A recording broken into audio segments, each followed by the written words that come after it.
For me, it was not a report to check boxes or to give statistics. But as we're working to restructure and realign who we are as a conference, looking at each church to be intentional about what we're doing.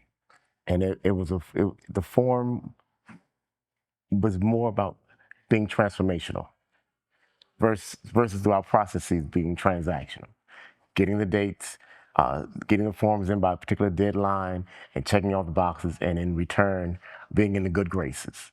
But this is more of pushing one another, pushing our congregation, pushing the pastors and lay servants and lay ministers to be mission focused for the transformation of the world. I would say do it. I mean, just do it. Truthfully, I heard about the pilot, didn't quite know what it was about, and kind of stepped in like, okay, this is going to be interesting. And I think we walked away with some value added to our ministry. Yep. You know, the questions sometimes, like I said, you answer these questions, you're kind of going, why are our scores so low? Because we're so good at what we do, but maybe we need to reconsider. So that was the aha moment, I think, of where we're kind of like going. So yeah, do it, because what do you have to lose? You know, staying the same of what you've always done, or maybe look at something new and try something different.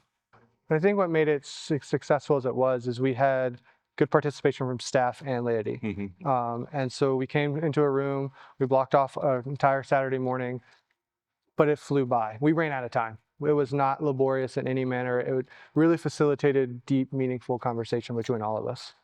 You know, it can be easy to forget that we're a connectional church in the day-to-day ministry of our local congregations. And so the gift that the conference has given us as an alternative model to what has become kind of the modus operandi of our local churches in this process is profound, right? It really does invite you to break away from what you think you know and begin to really listen for and understand what God is trying to show you.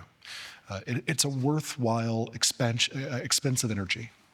And I'd encourage anybody to do it, and do it more than once. This is a process I could see us doing quarterly here, as we continue to try to refine and understand where God's calling us to go next. Yeah, I think people should expect that it is a little bit more of maybe a burden, maybe a process to sit through, and it takes some time and some self-reflection. But I think it was really worth it in the end to kind of take stock of where we are, where we want to do better, and be honest with ourselves about who we are, where we are, and who we could be, what we could be.